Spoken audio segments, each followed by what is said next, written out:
ನಮ್ಮ ಕರ್ತನಾದ ಯೇಸು ಕ್ರಿಸ್ತನ ಎರಡನೇ ಬರೋಣದ ನೆನಪಿನಲ್ಲಿ ವಿಶ್ವಾಸಿ ಜೀವನ ಸಾಗಿಸುವುದು ಹೇಗೆ ಎಂಬುದಾಗಿ ನನಗೆ ಕೊಟ್ಟಿರುವುದರಿಂದ, ಆ ವಿಷಯವನ್ನು ನನಗೆ ಕೊಟ್ಟಿರುವುದರಿಂದ ಹಲವಾರು ವಿಷಯಗಳನ್ನು ಕಳೆದ ಬಾರಿ ನಾನು ತಿಳಿಸಿದೆ.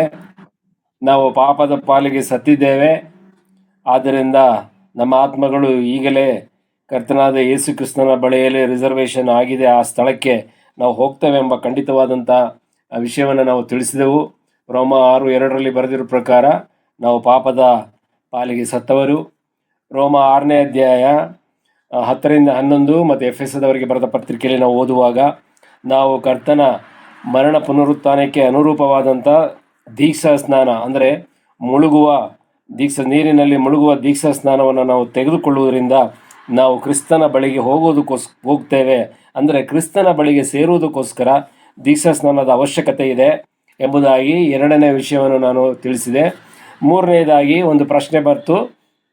ಅದೇನಂತ ಹೇಳಿದರೆ, ಕರ್ತನಾದ ಯೇಸು ಕ್ರಿಸ್ತನ ಅಕ್ಕಪಕ್ಕದಲ್ಲಿದ್ದಂಥ ಒಬ್ಬ ಕಳ್ಳನು ಆ ದಿವಸ ಗೊಲ್ಗೊಥಾ ಗುಡ್ಡದಲ್ಲಿ ಶಿಲುಬೆಯ ಪಕ್ಕದಲ್ಲಿ ಹಾಕದಂಥ ಒಬ್ಬ ಕಳ್ಳ, ನಿನ್ನ ರಾಜ್ಯವನ್ನು ಪಡೆದವನಾಗಿ ಬರುವಾಗ ನನ್ನನ್ನು ನೆನೆಸಿಕೋ ಎಂಬುದಾಗಿ ಕರ್ತನಿಗೆ ಪ್ರಾರ್ಥನೆ ಮಾಡಿದ್ದನ್ನು ಕರ್ತನು ಕೇಳಿ, ಈ ದಿನವೇ ನನ್ನ ಜೊತೆಯಲ್ಲಿ ಪರದೈಸಿನಲ್ಲಿರುವೆ ಎಂದು ಹೇಳಿದನು. ಆ ವಾಕ್ಯದ ಅದನ್ನು ಕೆಲವರು ತೆಗೆದುಕೊಂಡು ದೀಕ್ಷಾ ಸ್ನಾನದ ಅವಶ್ಯಕತೆ ಇಲ್ಲ, ನಾವು ಹಾಗೆ ಪರಲೋಕಕ್ಕೆ ಹೋಗಬಹುದು ಎಂಬುದಾಗಿ ನೆನೆಸ್ತಾರೆ ಮತ್ತು ತಿಳಿಸ್ತಾರೆ. ಅದು ಎಷ್ಟು ಮಟ್ಟಿಗೆ ಸರಿ ಎಂಬುದನ್ನು ನಾವು ಹೇಳಲಿಕ್ಕೆ ಬರುವುದಿಲ್ಲ.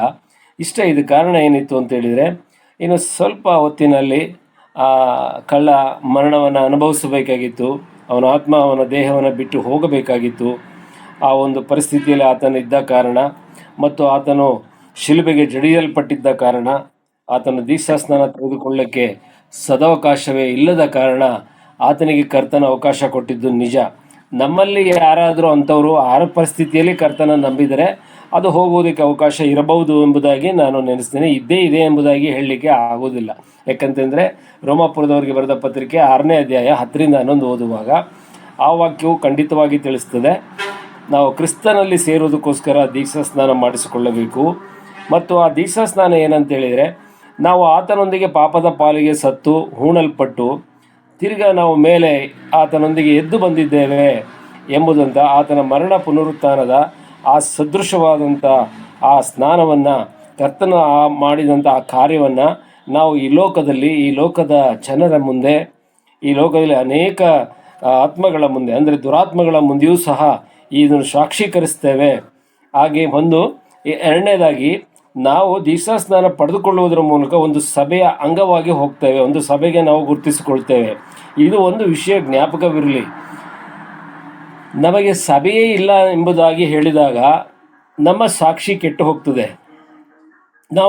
ನಮಗೆ ಯಾವುದು ಸಭೆಯೇ ಇಲ್ಲ ಅಂತ ಹೇಳುವಾಗ ನಾವು ಕ್ರೈಸ್ತರ ಎನಿಸಿಕೊಳ್ಳುವುದಕ್ಕೆ ವಾಕ್ಯ ಒಪ್ಪುವುದಿಲ್ಲ.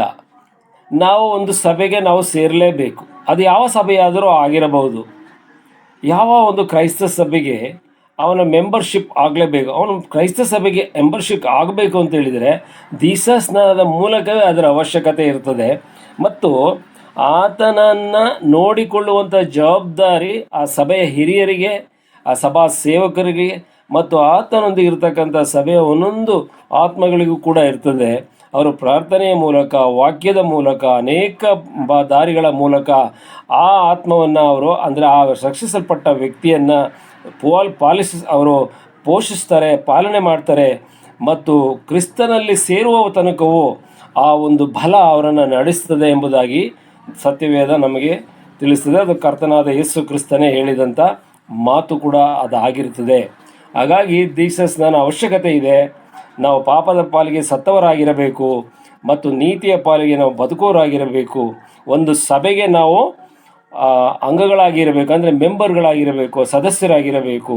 ನಾನು ನಿಮ್ಮ ಮುಂದೆ ಗುರುತಿಸಿಕೊಳ್ಳುವಾಗ ನಾನು ಮಳವಳ್ಳಿಯ ಸಭೆಯ ಸಹೋದರ ಎಂಬುದಾಗಿ ನಾನು ಗುರುತಿಸಿಕೊಳ್ಳಬೇಕು. ನನ್ನ ಹೆಂಡತಿ, ಮಕ್ಕಳು, ಮೊಮ್ಮಕ್ಕಳು ಕೂಡ, ಅವರೆಲ್ಲರೂ ಕೂಡ ಮಳವಳ್ಳಿಯ ಸಭೆಯ ಸಹೋದರರು, ಮಳವಳ್ಳಿ ಸಹೋದರಿ, ಮಳವಳ್ಳಿ ಸಭೆಯವರು ಎಂಬುದನ್ನು ನಾವು ಗುರುತಿಸಿಕೊಳ್ಳದೆ ಹೋದರೆ ಅಥವಾ ನಮ್ಮ ಸಭೆ ಯಾವುದು ಎಂಬುದನ್ನು ನಾವು ಬಾಯಿ ಬಿಟ್ಟು ಕೂಡ ಹೇಳುವ ಪರಿಸ್ಥಿತಿಯಲ್ಲಿ ಇಲ್ಲದೇ ಇದ್ದರೆ ಅವರನ್ನು ಯಾವುದಾದ್ರೂ ಸಂದರ್ಭದಲ್ಲಿ ಸೈತಾನನ್ನು ಸೋಲಿಸಬಹುದು.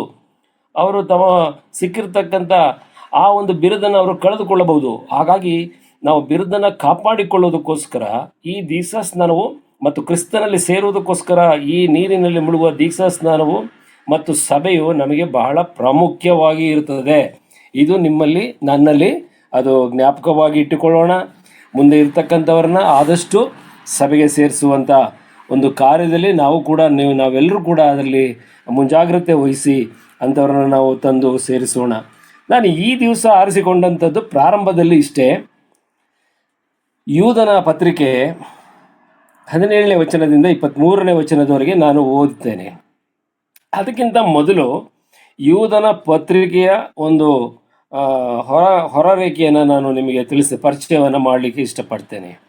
ಯೂದನ ಪತ್ರಿಕೆ ಬರೆಯಲ್ಪಟ್ಟಿದ್ದು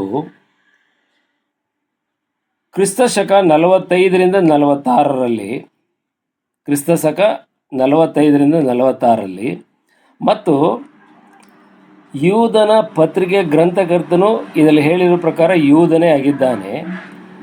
ಅದು ನಾವು ನೋಡುವಾಗ ಆ ಯೂದನು ಬೇರೆ ಯಾರಲ್ಲ, ಯಾಕೋಬನ ತಮ್ಮನು ಅಂತ ಹೇಳಿದರೆ ನಮ್ಮ ಕರ್ತನಾದ ಯೇಸು ಕ್ರಿಸ್ತನ ಸಹೋದರನು. ಆತನೇ ಬರೆದಂಥ ಈ ಪತ್ರಿಕೆ ಅದಾಗಿರ್ತದೆ. ಅದು ಬರೆದ ಕಾಲಮಾನ 45ರಿಂದ 46ನೇ ಇಸವಿ ಆದ್ದರಿಂದ ಅದನ್ನು ಪ್ರತಿನಿಧಿಸುವಂಥದ್ದು ಯಾವುದು? ಎಫೆಸ ಸಭೆ ಮತ್ತು ಪ್ರಥಮ ಸಭೆ. ಅದು ಕ್ರಿಸ್ತಶಕ 33ರಿಂದ 100ನೇ ಇಸವಿಯವರೆಗೆ ಇದ್ದಂಥ ಸಭೆ ಎಫೆಸ ಸಭೆ. ಸಭಾಕಾಲದ ಚರಿತ್ರೆಯನ್ನು ಸಹೋದರಾದಂಥ ಶಿವಪ್ರಸಾದ್ ಅವರು ನಮಗೆ ತುಂಬ ಚೆನ್ನಾಗಿ ಹೇಳ್ತಾ ಇದ್ದಾರೆ. ಭಾಳ ತಾಳ್ಮೆಯಿಂದ ನಾವು ಕೇಳಬೇಕು. ಭಾಳ ಮುಖ್ಯವಾದಂಥ ವಿಷಯ. ಈ 7 ಸಭೆಗಳ ಚರಿತ್ರೆಯನ್ನು ಕೇಳುವಾಗ ಆ ಸಭೆಯಲ್ಲಿ ನಾವು ಕೂಡ ಇದ್ದೇವೆ ಎಂಬುದನ್ನು ನಾವು ಅರ್ಥ ಮಾಡಿಕೊಳ್ಳಬಹುದು. ಈಗ ನಮಗೆ ಸುವಾರ್ತೆ ಕೊಟ್ಟಂಥವರು, ನಮ್ಮ ಸಭೆ ಸ್ಥಾಪನೆ ಮಾಡಿದಂಥವರು, ಈ ಹಳೆಯ ಎಷ್ಟೋ ವರ್ಷಗಳ ಹಿಂದೆ ಬಂದಂಥ ಎಷ್ಟೋ ಸೇವಕರುಗಳ ವಿಚಾರ ನಾವು ಆ ಸಭಾ ಚರಿತ್ರೆಯಲ್ಲಿ ನಾವು ನೋಡಬಹುದು. ಆಯಿತು, ನಾವು ಮುಂದಕ್ಕೆ ಹೋಗೋಣ. ಈ ಯೂದನು ಬರೆದ ಪತ್ರಿಕೆಯಲ್ಲಿ 17ರಿಂದ ಈ ವಿಷಯಗಳನ್ನ ಬರೆಯಲ್ಪಟ್ಟಿದೆ. ಪ್ರಿಯರೇ, ಯಾರು ಓದೋಕ್ಕೆ ಆಸಕ್ತಿ ಇರೋರು ದಯಮಾಡಿ ಓದ್ರಿ. ಸಹೋದರರು ಯಾರು ಬೇಕಾದ್ರೂ ಓದಬಹುದು. ಜೇಕಬ್ ಮಂಜುಳಾ ಓದಿ. ಮಂಜುಳಾ, ನಮ್ಮ ಕರ್ತನಾದ ಯೇಸು ಕ್ರಿಸ್ತನ ಅಪೊಸ್ತಲರು ಮೊದಲು ಹೇಳಿದ ಮಾತುಗಳನ್ನು ಜ್ಞಾಪಕ ಮಾಡಿಕೊಳ್ಳಿರಿ. ಭಕ್ತಿಗೆ ವಿರುದ್ಧವಾದ ತಮ್ಮ ಆಶೆಗಳನ್ನು ಅನುಸರಿಸಿ ನಡೆಯುವ ಕುಚೋದ್ಗಾರರು ಅಂತ್ಯಕಾಲದಲ್ಲಿ ಇರುವರೆಂದು ಅವರು ನಿಮಗೆ ಹೇಳಿದರಲ್ಲ. ಇವರು ಭೇದಗಳನ್ನುಂಟು ಮಾಡುವವರು, ಪ್ರಕೃತ್ಯ ಮನುಷ್ಯರು, ದೇವರಾತ್ಮವಿಲ್ಲದವರು ಆಗಿದ್ದಾರೆ. ಪ್ರಿಯರೇ, ನೀವಾದರೂ ನಿಮಗಿರುವ ಅತಿ ಪರಿಶುದ್ಧವಾದ ಕ್ರಿಸ್ತ ನಂಬಿಕೆಯನ್ನು ಆಧಾರ ಮಾಡಿಕೊಂಡು ಭಕ್ತಿಯಲ್ಲಿ ಅಭಿವೃದ್ಧಿಯನ್ನು ಹೊಂದುತ್ತಾ ಪವಿತ್ರಾತ್ಮ ಪ್ರೇರಿತರಾಗಿ ಪ್ರಾರ್ಥನೆ ಮಾಡುತ್ತಾ ನಿತ್ಯ ಜೀವಕ್ಕಾಗಿ ನಮ್ಮ ಕರ್ತನಾದ ಯೇಸು ಕ್ರಿಸ್ತನ ಕರುಣೆಯನ್ನು ಎದುರು ನೋಡುತ್ತಾ ನಿಮ್ಮನ್ನು ದೇವರ ಪ್ರೀತಿಯಲ್ಲಿ ಕಾಪಾಡಿಕೊಳ್ಳಿರಿ. ಸಂದೇಹ ಪಡುವ ಕೆಲವರಿಗೆ ಕರುಣೆಯನ್ನು ತೋರಿಸಿರಿ. ಅವರನ್ನು ಬೆಂಕಿಯ ಬಾಯೊಳಗಿಂದ ಎಳುಕೊಂಡು ರಕ್ಷಿಸಿರಿ. ಕೆಲವರನ್ನು ಭಯಯುಕ್ತರಾಗಿ ಕರುಣಿಸಿರಿ. ವಲಸು ನಡತೆಯಿಂದ ಮೇಲಿಗೆಯಾದ ಅವರ ಅಂಗಿಗಳನ್ನು ಅಸಹಿಸಿರಿ. Okay, thank you so much brother. ತುಂಬ ಚೆನ್ನಾಗಿ ಓದಿದ್ದೀರಿ. ಕರ್ತನು ನಿಮಗೆ ಆಶೀರ್ವಾದಿಸಲಿ. ಇಲ್ಲಿ ನೋಡಿ, ಮೊದಲನೇದಾಗಿ 17ನೇ ವಚನದಲ್ಲಿ ಹೀಗೆ ಬರೆಯಲ್ಪಟ್ಟಿದೆ. ಪ್ರಿಯರೇ, ನೀವಾದರೂ ನಮ್ಮ ಕರ್ತನಾದ ಯೇಸು ಕ್ರಿಸ್ತನ ಅಪೊಸ್ತಲರು ಮೊದಲು ಹೇಳಿದ ಮಾತುಗಳನ್ನು ಜ್ಞಾಪಕ ಮಾಡಿಕೊಳ್ಳಿರಿ. ನಮ್ಮ ಕರ್ತನಾದ ಯೇಸು ಕ್ರಿಸ್ತನ ಅಪೊಸ್ತಲರು ಅಂತ ಹೇಳುವಾಗ ಮತ್ತಾಯ, ಮಾರ್ಕ, ಲೂಕ, ಯೋಹಾನ ಇವರು ಯೂದನ ತನಕ 12 ಜನವು ಕೂಡ ಈ ಒಂದು ವಿಚಾರದಲ್ಲಿ ಬರ್ತದೆ. ಈ ಒಂದು ಸಂಖ್ಯೆಯಲ್ಲಿ ಸೇರಿ ಬರ್ತಾರೆ. ಇಸ್ಕರಿಯೋದನ ನಂತರ ಮತ್ತಿಯನು ಬರ್ತಾನೆ. ಅಂದರೆ ಮತ್ತಿಯನ ಬಗ್ಗೆ ಅಷ್ಟಾಗಿ ಮುಂದುವರಿಯುವುದಿಲ್ಲ. ಅದನ್ನು ಚೀಟು ಹಾಕಿ ಅವನನ್ನು ಅಪೋಸ್ತಲರಾಗಿ ಮಾಡಿರ್ತಾರೆ. ಅಲ್ಲಿ ಜನರು ಮಾಡೋಂಥದ್ದು ಈ ಉಳಿದ ಅಪೋಸ್ತಲರು ತೆಗೆದುಕೊಳ್ಳುವಂಥ ಕ್ರಮ. ಆದರೆ ಕರ್ತನ ದೃಷ್ಟಿಯಲ್ಲಿ ತಾಯಿಯ ಗರ್ಭದಲ್ಲಿದ್ದಾಗಲೇ ಬೇರ್ಪಡಿಸಿ ತನ್ನ ಸೇವೆಗೆ ಆರಿಸಿಕೊಂಡು ಅಪೋಸ್ತಲನಾದವನು ಪೌಲನು. ಇದು ಜ್ಞಾಪಕ ಇಟ್ಕೊಳ್ಳಿ. ಅವನು 12ನೇ ಅಪೋಸ್ತಲನು ಎಂಬುದಾಗಿ ಹೇಳ್ಬೋದು, ಇಲ್ಲ 13ನೇ ಅಪೋಸ್ತಲನು ಅಂತನಾರು ನಾವು ಹೇಳ್ಬೋದು. ತುಂಬ ತರ್ಕ ಮಾಡ್ತಾ ಹೋದಷ್ಟು ನಮಗೆ ತಲೆ ಬಿಸಿ ಆಗ್ತದೆ, ಅನೇಕ ಸಮಸ್ಯೆಗಳು ಬರ್ತದೆ. ನಾವು ಅಷ್ಟಕ್ಕೆ ನಾವು ಅದನ್ನು ನಿಲ್ಲಿಸಿಕೊಳ್ಳೋಣ. ಈ ಅಪೋಸ್ತಲರು ಮೊದಲು ಹೇಳಿದ ಮಾತುಗಳನ್ನು ಜ್ಞಾಪಕ ಮಾಡಿಕೊಳ್ಳ್ರಿ. ಅವರು ಮೊದಲು ಹೇಳಿದ ಮಾತು ಯಾವುದು? Very simple. ನೀವು ಮತ್ತಾಯನ ಬರೆಸುವಾರ್ಥ 22ನೇ ಅಧ್ಯಾಯ, ಸಿಸ್ಟರ್ ಓದಿ ಸಿಸ್ಟರ್ ನೀವು ಈ ಸತಿ ಮತ್ತಾಯನ ಬರೆದ ಸುವಾರ್ಥ 22ನೇ ಅಧ್ಯಾಯ 37ರಿಂದ 40.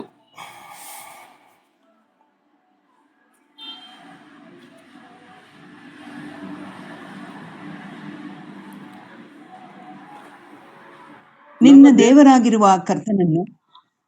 ದೇವರಾಗಿರುವ ಕರ್ತನನ್ನು ನಿನ್ನ ಪೂರ್ಣ ಹೃದಯದಿಂದಲೂ, ನಿನ್ನ ಪೂರ್ಣ ಪ್ರಾಣದಿಂದಲೂ, ನಿನ್ನ ಪೂರ್ಣ ಬುದ್ಧಿಯಿಂದಲೂ ಪ್ರೀತಿಸಬೇಕು ಎಂಬ ಆಜ್ಞೆಯೇ ಮುಖ್ಯವಾದದ್ದು ಮತ್ತು ಮೊದಲನೆಯದು.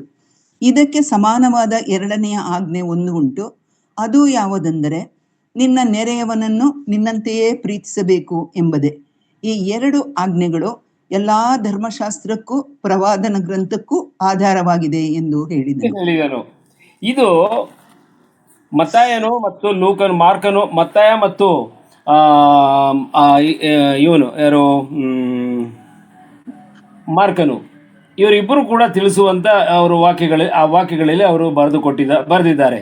ಕರ್ತನ ಆಜ್ಞೆಗಳನ್ನು, ಈ ಎರಡು ಆಜ್ಞೆಗಳನ್ನು ಅವರು ಬರೆದು ನಮಗೆ ತಿಳಿಸುವವರಾಗಿದ್ದಾರೆ.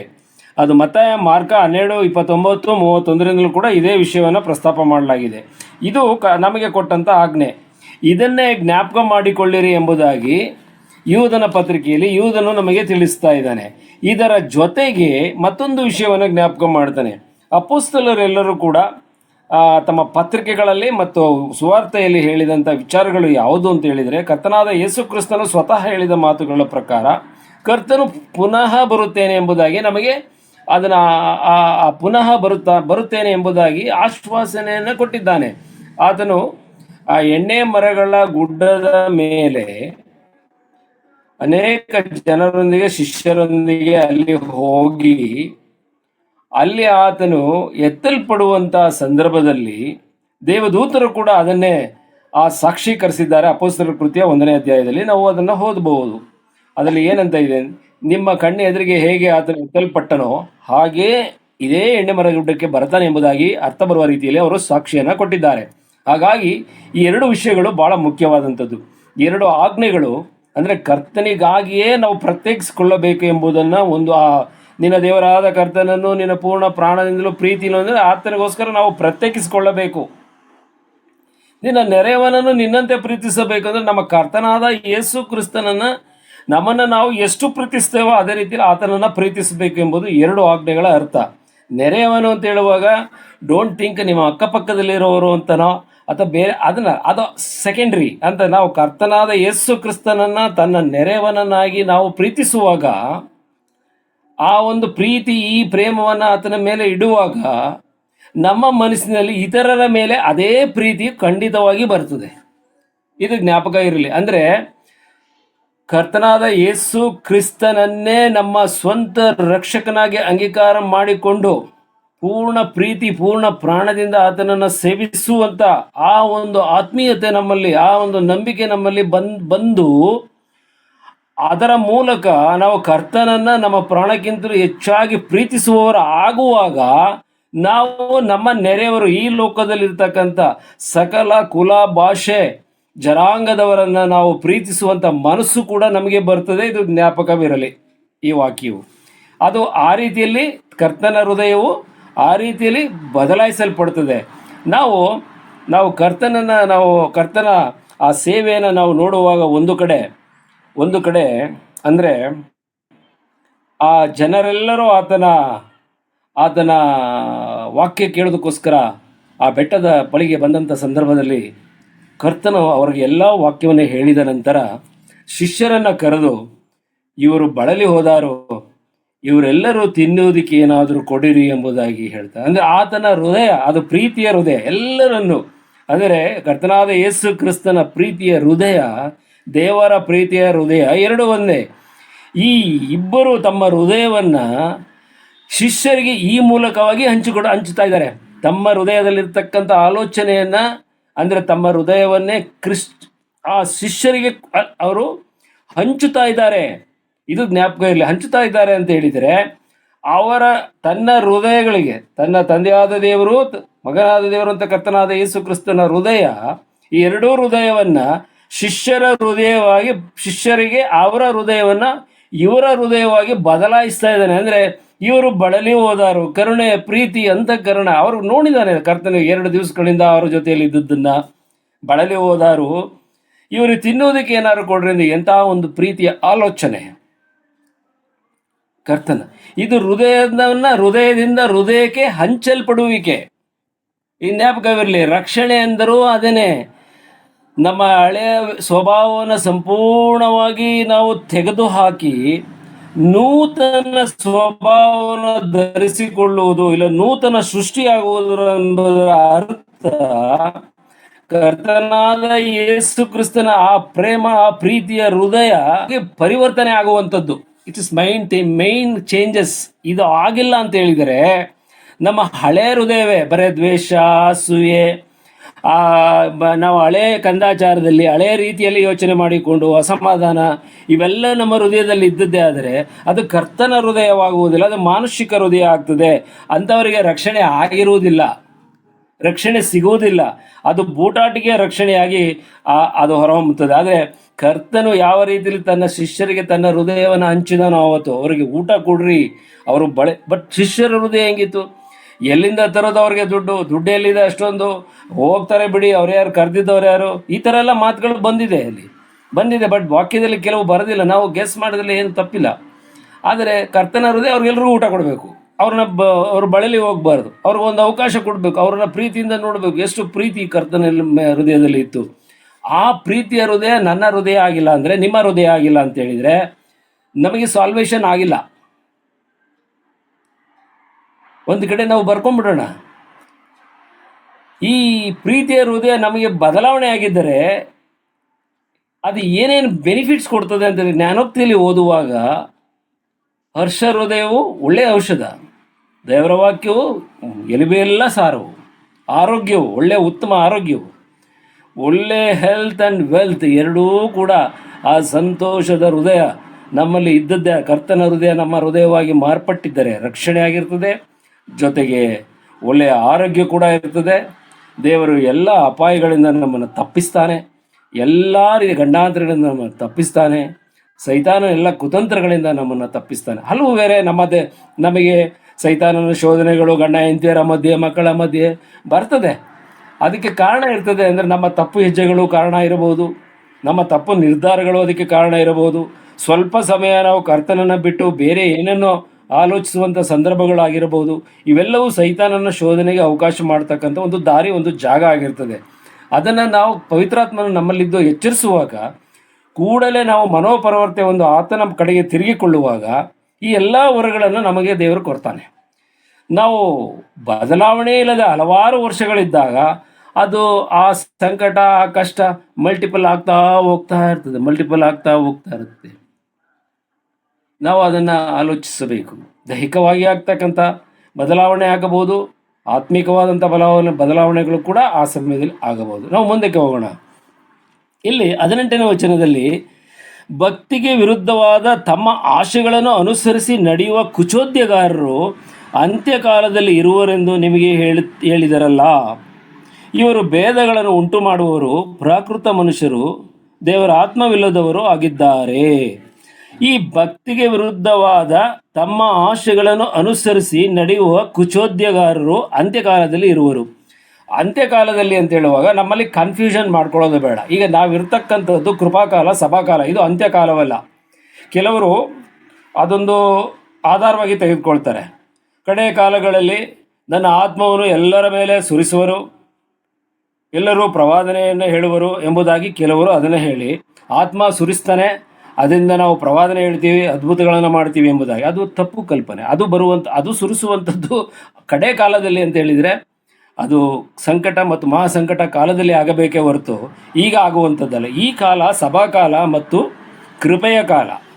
ನಾವು ಇದು ಅಂತ್ಯಕಾಲ ಎಂಬುದಾಗಿ ಅಲ್ಲ ನಾವು ನೆನೆಸಬಾರದು. ಆದರೆ ಕರ್ತನ ಪ್ರತ್ಯಕ್ಷತೆಗೆ ಹತ್ತಿರವಾದ ಕಾಲ ಎಂಬುದಾಗಿ ನಾವು ಹೇಳಬಹುದು.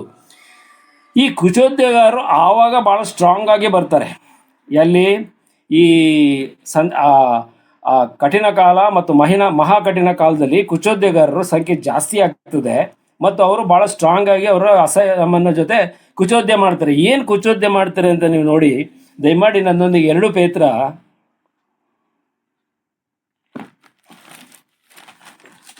2ನೇ ಅಧ್ಯಾಯ 3ನೇ ಅಧ್ಯಾಯ ನಾನು ತೆಗಿತೇನೆ. 3ನೇ ಅಧ್ಯಾಯ 2 ಪೇತ್ರ 3ನೇ ಅಧ್ಯಾಯ 3-4 ದಯಮಾಡಿ ಓದಿ. ಕಡೆ ದಿವಸಗಳಲ್ಲಿ ತಮ್ಮ ದುರಾಶೆಗಳ ಪ್ರಕಾರ ನಡೆಯುವ ಕುಚೋದ್ಯಗಾರರು ಬಂದು ಕುಚೋದ್ಯ ಮಾಡುತ್ತಾ, ಆತನ ಪ್ರತ್ಯಕ್ಷತೆಯ ವಿಷಯ ವಾಗ್ದಾನವು ಏನಾಯಿತು? ನಮ್ಮ ಪಿತೃಗಳು ನಿದ್ರೆ ಹೋದ ದಿನದಿಂದ ಮೊದಲುಗೊಂಡು ಸಮಸ್ತವು ಲೋಕಾದಿಯಿಂದಿದ್ದ ಹಾಗೆಯೇ ಇರುತ್ತದಲ್ಲ ಎಂದು ಹೇಳುವರೆಂಬುದಾಗಿ ನೀವು ಮೊದಲು ತಿಳಿದುಕೊಳ್ಳಬೇಕು. ಹೀಗೆ ಮಾತಾಡುವವರು ಒಂದು ಸಂಗತಿಯನ್ನು ತಿಳಿದರೂ ಬೇಕೆಂದು ಮರೆತು ಬಿಡುತ್ತಾರೆ. ಅದೇನೆಂದರೆ, ಪೂರ್ವ ಕಾಲದಲ್ಲಿ ಭೂಮಿ ಆಕಾಶಗಳು ದೇವರ ವಾಕ್ಯದ ಮೂಲಕ ನೀರಿನಿಂದ ಉಂಟಾಗಿ ನೀರಿನಿಂದ ಆಧಾರಗೊಂಡಿರುವಲ್ಲಿ ಆ ನೀರುಗಳಿಂದಲೇ ಆ ಕಾಲದಲ್ಲಿದ್ದ ಲೋಕವು ಜಲಪ್ರಳಯದಲ್ಲಿ ನಾಶವಾಯಿತು. ಆದರೆ ಈಗಿರುವ ಭೂಮಿ ಆಕಾಶಗಳು ಅದೇ ವಾಕ್ಯದ ಬಲದಿಂದ ಬೆಂಕಿಯ ಮೂಲಕ ನಾಶವಾಗುವುದಕ್ಕೆ ಇಡಲ್ಪಟ್ಟವೆ ಮತ್ತು ಭಕ್ತಿಹೀನರ ಶಿಕ್ಷಾವಿಧಿಯು ನಾಶವು ಉಂಟಾಗುವ ದಿನಕ್ಕಾಗಿ ಆ ಬೆಂಕಿ ಸಿದ್ಧವಾಗಿದೆ. Thank you sister. ಈಗ ಈ ವಾಕ್ಯವನ್ನು ನೀವು ಗಮನಿಸಿರಿ. ಕಡೆ ದಿವಸಗಳಲ್ಲಿ ಅಂತ ಹೇಳುವಾಗ ಕೃಪಾಕಾಲ ಮತ್ತು ಸಭಾಕಾಲ ಇರ್ತಕ್ಕಂಥ ಈ ಕಾಲ, ಈ ಕೃಪೆಯ ಕಾಲ ಸಭಾಕಾಲ ಎರಡೂ ಒಂದೇ. ಕೃಪೆಯ ಕಾಲದ ಪ್ರಾರಂಭವನ್ನು ನಾನು ಈಗ ಹೇಳುವುದಿಲ್ಲ, ಟೈಮ್ ಸಾಲುವುದಿಲ್ಲ. ಮುಕ್ತಾಯದ ಕಾಲವನ್ನು ಈಗಾಗಲೇ ಅನೇಕ ಬಾರಿ ನಿಮ್ಮ ಮುಂದೆ ಪ್ರಸ್ತಾಪ ಮಾಡಿದ್ದೀನಿ. ಮುಕ್ತಾಯವಾಗುವುದು ಯಾವಾಗ ಅಂತ ಹೇಳಿದ್ರೆ ನಮ್ಮ ಕರ್ತನಾದ ಯೇಸು ಕ್ರಿಸ್ತನ ಪ್ರತ್ಯಕ್ಷತೆಯ ದಿನ ಅಂತ ಹೇಳುವಾಗ ಮಧ್ಯಾಕಾಶಕ್ಕೆ ಆತನು ಬರುವಂಥ ದಿನ. ಆ ದಿನದಲ್ಲಿ ಈ ಕೃಪಾಕಾಲ ಮತ್ತು ಸಭಾಕಾಲ ಮುಕ್ತಾಯಾಗಿ ಹೋಗ್ತದೆ. ಅಂದರೆ ದಾನಿಯೇಲನ ಪ್ರವಾದನೆಯ 70ನೇ ಕೊನೆಯ ವಾರದ ಪ್ರಾರಂಭವಾಗ್ತದೆ. 70ಯ ಕೊನೆಯ ವಾರ, 1 ವಾರ 7 ದಿವಸ 7 ವರ್ಷ ಎಂಬುದಾಗಿ ಕೌಂಟ್ ಮಾಡ್ತದೆ ಸತ್ಯವೇದ. ಅದರ ಪ್ರಕಾರ 7 ವರ್ಷದ ದಾನಿಯೇಲನ ಪ್ರವಾದನೆಯ ಕೊನೆಯ 7 ವರ್ಷದ ಪ್ರವಾದನೆ ನೆರವೇರಿಕೆ ಪ್ರಾರಂಭ ಆಗ್ತದೆ ಮತ್ತು ಅದೇ ಸಮಯದಲ್ಲಿ ಕೃಪಾಕಾಲ ಸಭಾಕಾಲ ಮುಕ್ತಾಯವಾಗಿ ಹೋಗ್ತದೆ. ಅಂದರೆ ಈ ಕಾಲದಲ್ಲಿ ರಕ್ಷಿಸಲ್ಪಡುವಂಥ ಕ್ರೈಸ್ತರಿಗೆ ಇರ್ತಕ್ಕಂಥ ಅವಕಾಶವೇ ಬೇರೆ. ಅನಂತರ ಆ 7 ವರ್ಷಗಳು, 3.5 ವರ್ಷಗಳು ಕಠಿಣ ಕಾಲ, 3 ವರ್ಷಗಳು ಮಹಾ ಕಠಿಣ ಕಾಲದಲ್ಲಿ ಕ್ರೈಸ್ತರಾಗ್ತಾರೆ. ಎಷ್ಟೋ ಜನರು ಕರ್ತನನ್ನು ನಂಬಿ ರಕ್ಷಣೆ ಹೊಂದುತ್ತಾರೆ. ಅವರೆಲ್ಲರೂ ಕೂಡ ಅವರು ಕೊಲೆಗೆ ಈಡಾಗಿ ರಕ್ತಸಾಕ್ಷಿಗಳಾಗಿ ಕರ್ತನ ಬಳಿಗೆ ಆತ್ಮಸ್ವರೂಪರಾಗಿ ಹೋಗ್ತಾರೆ ಎಂಬುದನ್ನು ಪ್ರಕಟಣೆ ಗ್ರಂಥದಲ್ಲಿ ನಾವು ಓದ್ತೇವೆ. ಹಲವಾರು ಈ ಪ್ರವಾದನೆ ಗ್ರಂಥಗಳು ಕೂಡ ಅದನ್ನು ಸಾದರಪಡಿಸಿವೆ. ಇಲ್ಲಿ ನೋಡಿ, ಕಡೆ ದಿವಸಗಳಲ್ಲಿ ಎನ್ನುವಾಗ ನಮ್ಮ ಈ ಕೃಪಾಕಾಲವು ಅಲ್ಲಿಗೆ ಸೇರಿಸೋದ್ರಲ್ಲಿ ಯಾವ ತಪ್ಪು ಆಗುವುದಿಲ್ಲ. ಕಡೆ ದಿವಸಗಳಲ್ಲಿ ಅಂದರೆ ಈ ಪ್ರಾರಂಭದಲ್ಲಿ, ಈ ಕಡೆ ದಿವಸದ ಪ್ರಾರಂಭದಲ್ಲಿ ತಮ್ಮ ದುರಾಶೆಗಳ ಪ್ರಕಾರ ನಡೆಯುವ ಕುಚೋದ್ಯಗಾರರು ಬಂದು ಕುಚೋದ್ಯ ಮಾಡುತ್ತಾ ಅವ್ರು ಏನು ಮಾಡ್ತಾರಂತೆ, ಎಲ್ಲಿ ನಿಮ್ಮ ಯೇಸು ಕ್ರಿಸ್ತ ಬತ್ತಿನ ಬನ್ನ 2000 ಆಯಿತು ವರ್ಷ, ಎಲ್ಲಪ್ಪ ಬಂದ, ಮುಂದೆ ಬತ್ತನೆ ಯಾವ ಗ್ಯಾರಂಟಿ ಇದೆಯಾ? ಇದೇ ವಾಕ್ಯನ ಹೇಳೋರೆಲ್ಲ ಸತ್ತೋದ್ರು. ಈಗ ಇಲ್ಲ, ಅವರು ಸತ್ತು ಎಲ್ಲೋದ್ರೋ ಗೊತ್ತಿಲ್ಲ. ನೀನು ಹೋಗಿ ಏನಾದ್ರು ಸ್ವರ್ಗಕ್ಕೆ ಹೋಗಿ ನೋಡ್ಕೊಂಡು ಬಂದಿದ್ದ, ಇದೆಲ್ಲ ನಿಜ ಅಂತ ನಂಬ್ತೀಯ? ಇವೆಲ್ಲ ಕಟ್ಟುಕತೆ. ಈ ರೀತಿ ನಮಗೆ ಶೋಧನೆಗೆ ಒಳಪಡಿಸ್ತಾರೆ. ಅವರು ಕುಚೋದ್ಯ ಮಾಡ್ತಾರಂತೆ. ಈ ಕುಚೋದ್ಯ ಮಾಡುವವರು ಯಾರು ಎಂಬುದನ್ನು, ಈ ಸಭಾಕಾಲದಲ್ಲಿ ಯಾರು ಇರಬಹುದು ಎಂಬುದನ್ನು ನಾವು ಸ್ವಲ್ಪ ಕಂಡುಹಿಡಿಯಬೇಕಾಗಿದೆ. ಅದು ಭಾಳ ಪ್ರಾಮುಖ್ಯ. ಅದನ್ನು ಹೇಳಿ ನನ್ನ ಪ್ರಸ್ತಾಪವನ್ನು ಈ ದಿವಸ ನಾನು ಮುಗಿಸ್ತೇನೆ.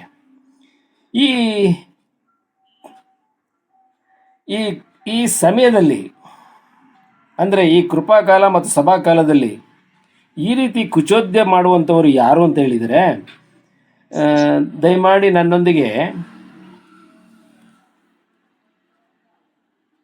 ಲೂಕನು ಬರೆದ ಸುವಾರ್ತೆ 21ನೇ ಅಧ್ಯಾಯ.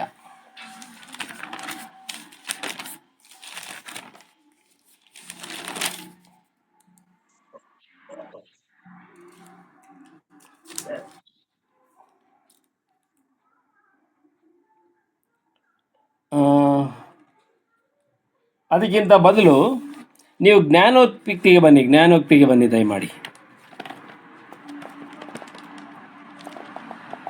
ಜ್ಞಾನೋಕ್ತಿ 20ನೇ ಅಧ್ಯಾಯಕ್ಕೆ ಬನ್ನಿ.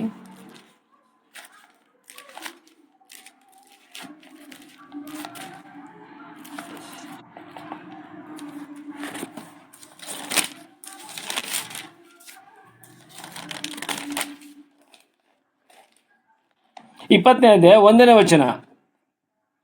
ಜ್ಞಾನೋಕ್ತಿ 20 1ನೇ ವಚನ. ದ್ರಾಕ್ಷರಸವು ಪರಿಹಾಸ್ಯ, ಮದ್ಯವು ಕೂಗಾಟ, ಇವುಗಳಿಂದ ಓಲಾಡುವವನು ಜ್ಞಾನಿಯಲ್ಲ. ಈಗ ನಿಮಗೆ ಕನ್ಫರ್ಮ್ ಆಯ್ತು, ಈಗ ಸ್ವಲ್ಪ ಕನ್ಫರ್ಮ್ ಆಯ್ತು ನಿಮಗೆ ಯಾರೋ ಈ ಕುಚೋದ್ಯಗಾರರು ಯಾರು ಅಂತ. ದ್ರಾಕ್ಷಾರಸವು ಪರಿಹಾಸ್ಯ, ಮದ್ಯವು ಕೂಗಾಟ, ಇವುಗಳಿಂದ ಓಲಾಡುವವನು ಜ್ಞಾನಿಯಲ್ಲ. ಅಂದರೆ ಯಾರು ಇದಕ್ಕೆ ಇಷ್ಟು ಟೋಟಲ್ ಆಗಿ ಹೇಳ್ಬೋದು. ಒಂದು ಸೀಕ್ರೆಟನ್ನು ನಾವು ಈ ರೀತಿಯಲ್ಲಿ ನಾವು ಗ್ರಹಿಸ್ಬೋದು. ಯಾವ ಒಬ್ಬ ವ್ಯಕ್ತಿ ಪವಿತ್ರಾತ್ಮನ ಆಳ್ವಿಕೆಗೆ ಒಳಪಡದೆ ಬೇರೆ ಯಾವುದೋ ಒಂದು ಈ ಲೋಕದ ಬಹಳ ಆಸಕ್ತಿಯಿಂದ ನಮ್ಮನ್ನು ನಡೆಸ್ತಕ್ಕಂಥ, ಬಹಳ ಧೈರ್ಯ ಕೊಡ್ತಕ್ಕಂಥ ಒಂದು ಆಲೋಚನೆಗೆ ತನ್ನನ್ನು ತಾನು ಒಪ್ಪಿಸ್ಕೊಂಡು ಅದರ ಆಳ್ವಿಕೆಯಲ್ಲಿ ಇರುವಂಥದ್ದು. ಅಂದರೆ ದ್ರಾಕ್ಷಾರಸದ ಆಳ್ವಿಕೆ ಅಂತ ಹೇಳಿದರೆ ಮದ್ಯಪಾನದ ಆಳ್ವಿಕೆ. ಇಲ್ಲಿ ಮದ್ಯವು ಕೂಗಾಟ. ಈ ದ್ರಾಕ್ಷಾರಸ ಮದ್ಯವು ಎಲ್ಲ ಒಂದೇ. ಈ ನಾವು ಕುಡಿಯುವಂಥ ದ್ರಾಕ್ಷಾರಸ ಅಲ್ಲ, ಕರ್ತನ ಮೇಜಿನಲ್ಲಿ ಬರ್ತಕ್ಕಂಥ ದ್ರಾಕ್ಷಾರಸವಲ್ಲ ಇದು. ಇದು ಬಹಳ ಹಳೆಯ ದ್ರಾಕ್ಷಾರಸ, ಮತ್ತು ಬರಿಸುವ ದ್ರಾಕ್ಷಾರಸ ಅಂದರೆ ವೈನ್ ಅಂತೇಳಿದರೆ ಮದ್ಯವೇ. ಅದು ಮದ್ಯವೂ ಆಗಬಹುದು. ಈಗ ಇನ್ನೂ ಅನೇಕ ಪುಡಿಗಳ ಮೂಲಕ, ಇಂಜೆಕ್ಷನ್ ಟ್ಯೂಬ್ಗಳ ಮೂಲಕ ಎಲ್ಲ ಬಂದುಬಿಟ್ಟಿದೆ. ಅದು ನಾವು ಮುಖಾಂತರ ಎಲ್ಲ ತೊಗೊಳ್ತಾರೆ, ಇಂಜೆಕ್ಷನ್ ಹಾಕ್ಸ್ಕೊಳ್ತಾರೆ. ಹೌದು, ಮತ್ತು ಬಂಗಿ ಥರ ಸೇಯ್ತಾರೆ, ಸಿಗರೇಟ್ ಥರ ಹಾಕ್ಕೊಂಡು ಸೇಯ್ತಾರೆ. ಈ ಸೇದುವುದು ಇದೆಲ್ಲದಕ್ಕೆ ಇವಕ್ಕೆ ಸೇರಿದಂಥದ್ದು. ಇವು ಪರಿಹಾಸ್ಯ ಮತ್ತು ಕೂಗಾಟ. ಈಗ ಪರಿಹಾಸ್ಯ ಮಾಡುವವರು ಯಾರು ಕರ್ತನ ಹೆಸರಿನಲ್ಲಿ ಅಂತ ಹೇಳಿದರೆ ನಿಮಗೆ ಸ್ವಲ್ಪ ಗೊತ್ತಾಯಿತು ಅಂತ ನಾನು ಅಂದ್ಕೊಂಡೆ. ಈಗ ಅದರ ಮುಖಾಂತರ ಇನ್ನೂ ಒಂದು ವಾಕ್ಯವನ್ನು ನಿಮಗೆ ತಿಳಿಸೋದಕ್ಕೆ ಇಷ್ಟಪಡ್ತೀನಿ. 23ನೇ ಅದೇ ಅಧ್ಯಾಯ, ಜ್ಞಾನೋಕ್ತಿಗಳು 23ನೇ ಅಧ್ಯಾಯ 20ನೇ ವಚನದಲ್ಲಿ 20 ಬೇಡ, 31ರಿಂದ ದಯಮಾಡಿ 35ರವರೆಗೆ ಓದಿ ಸಿಸ್ಟರ್.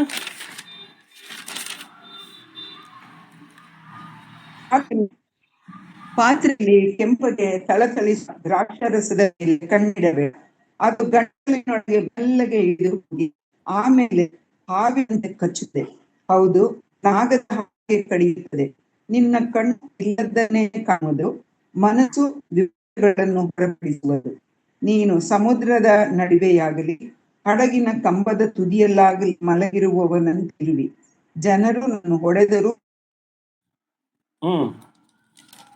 ನೋವಾಗಲಿಲ್ಲ.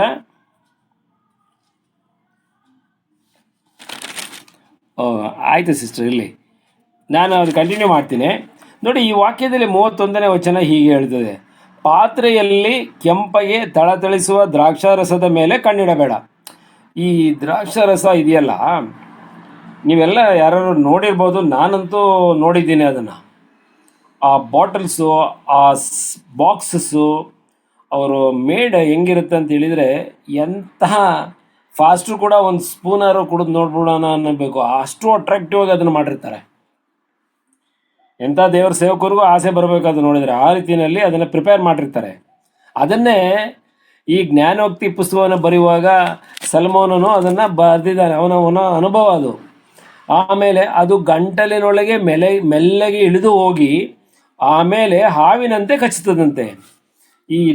ಈ ಮದ್ಯಪಾನ ಮಾಡುವವರು ಮತ್ತು ಡ್ರಗ್ಸ್ ತೆಗೆದುಕೊಳ್ಳುವಂಥವರು, ಅಫೀಮು, ಗಾಂಜಾ, ಬ್ರೌನ್ ಶುಗರ್ ಇವೆಲ್ಲ ತೆಗೆದುಕೊಳ್ಳುವಂಥವ್ರಿಗೆ ಆಗ್ತಕ್ಕಂಥ ಸತ್ಯವೇದದಲ್ಲಿ ಎಷ್ಟೋ ಸಾವಿರ ವರ್ಷಗಳ ಹಿಂದೆ ಜ್ಞಾನೋಕ್ತಿ ಪುಸ್ತಕದಲ್ಲಿ ಬರೆಯಲಾಗಿದೆ. ಇವರೇ ಕುಚೋದ್ಯಗಾರರು ಕಂಡಿಡಿದು ನಿಮಗೆ ಈಗ ಕೊಟ್ಟಿದ್ದೀನಿ, ನೀವು ಅರ್ಥ ಮಾಡ್ಕೊಳ್ತಾ ಹೋಗಿ. ಇವರು ಇದು ಕುಡಿದ ಮೇಲೆ ಮೆಲ್ಲಗೆ ಇಳಿದು ಹೋಗಿ ಆಮೇಲೆ ಹಾವಿನಂತೆ ಕಚ್ಚುತ್ತದೆ. ಕೆಲವರು ಹೇಳ್ತಾರಲ್ಲ, 1 ಪೆಗ್ಗೋ 2 ಪೆಗ್ಗೋ 3 ಪೆಗ್ ಆದಮೇಲೆ ಕಿಕ್ ಹೊಡಿತು, ನನಗೆ ಕಿಕ್ ಬಂತು ಅಂತ. ಅಂದರೆ ಅದು ಹಾವಿನ ವಿಷವಾಗಿ ಅವನ ಜಠರದಲ್ಲಿ ಸೇರಿ ರಕ್ತಕ್ಕೆ ಸೇರಿ ಕಚ್ಚಕ್ಕೆ ಶುರು ಮಾಡ್ತು, ಅಂದರೆ ಅವನ ಸಾವು ನಿರ್ಣಯ ಆಯಿತು ಅಂತ. ದೇವರ ಬಳಿಗೆ ಹೋಗೋದಿಲ್ಲ, ಅವನು ಅದರ ಆಳ್ವಿಕೆಯಲ್ಲಿ ಇರ್ತಾನೆ. ಅವನ ಆತ್ಮ ಈಗ ಎಲ್ಲಿಗೆ ಹೋಗ್ತದೆ ಅಂತೆ? ಡೌನ್, ಕೆಳಗಡೆ ಘಟ್ಟ ಇಳಿತಾ ಇದೆಯಂತೆ, ಅಂದರೆ ಪಾತಾಳಕ್ಕೆ ಹೋಗ್ತಾ ಇದೆ ಅಂತ ಅದರ ಅರ್ಥ. ಹಾವಿನಂತೆ ಕಚ್ಚುತ್ತದೆ ಅಂದರೆ ಇದು ಹಾವಿನ ವಿಷ. ಅದು ಮದ್ಯಪಾನ ಹಾವಿನ ವಿಷ. ಕೆಲವು ಮಾತ್ರೆಗಳಿಗೆ ನಾಗರಾವು ಮತ್ತು ಇನ್ನೊಂದು ಕೆಲವು ಹಾವುಗಳ ವಿಷವನ್ನು ತೆಗೆದು ಎಷ್ಟೋ ಪಾಯಿಂಟ್ ಅದ್ರ ಪವರ್ಸ್ ಕಡಿಮೆ ಮಾಡಿ ಒಂದು ಕಣ್ಣಿಗೆ ಕಾಣದೇ ಇರೋಷ್ಟಕ್ಕಷ್ಟು ಒಂದು ಪಾಯಿಂಟ್ನ ತೆಗೆದು ಆ ಮಾತ್ರೆ 100 ಮಾತ್ರೆಗಳನ್ನು ಮಾಡ್ತಾರೆ. ಅದು ಎಷ್ಟೋ ಕಾಯಿಲೆಗೆ ಅದು ಔಷಧವಾಗಿ ಅದನ್ನು ಜನರು ಉಪಯೋಗಿಸ್ತಾರೆ. ಅಂಥ ಮಾತ್ರೆಗಳನ್ನು ನಾವು ಕುಡಿದಾಗ ನಮ್ಮ ನಿದ್ರೆ ಮತ್ತು ತುಂಬ ನಿದ್ರೆ ಬರ್ತದೆ. ಅದೇ ಅದರ ಒಂದು ಸೂಚನೆ. ಅದು ಒಂದು ಹಾವಿನ ಯಾವುದೋ ಒಂದು ಪ್ರಾಣಿಯ ವಿಷ ಅದರಲ್ಲಿ ಇದೆ ಅಂತ. ಇಲ್ಲಿ ಏನಾಗ್ತದೆ, ಅದು ಆ ಮಾತ್ರೆಗಳು ಬಿಡಿ, ಅದು ಭಾಳ ಲೋ ಲೆವೆಲಲ್ಲಿ ಲೋ ಕ್ವಾಲಿಟಿಲಿ ಅದು ಮಾಡಿರೋದ್ರಿಂದ ಅದು ಔಷಧಿಯಾಗಿ ಪರಿಣಮಿಸುವುದರಿಂದ ಅದರಿಂದ ಸ್ವಲ್ಪ ತೂಕಡಿಕೆ ಬರ್ಬೋದು ಅಥವಾ ಇಲ್ಲ ಬರದೇನೂ ಇರ್ಬೋದು, ಬಟ್ ಒಂದು ಕಾಯಿಲೆ ವಾಸಿ ಆಗ್ತದೆ. ಆದರೆ ಆ ರೀತಿ ನಾವು ಅದಕ್ಕೆ ರೆಕಮೆಂಡ್ ಮಾಡಲಿಕ್ಕೆ ಆಗೋದಿಲ್ಲ. ಹಾವಿನ ವಿಷಯಕ್ಕೆ ನಾವು ರೆಕಮೆಂಡ್ ಮಾಡಿದ್ವಿ ಒಳ್ಳೆಯದು ತಗೋಬೋದು ಬಿಡು ಅಂತ ಇಲ್ಲ.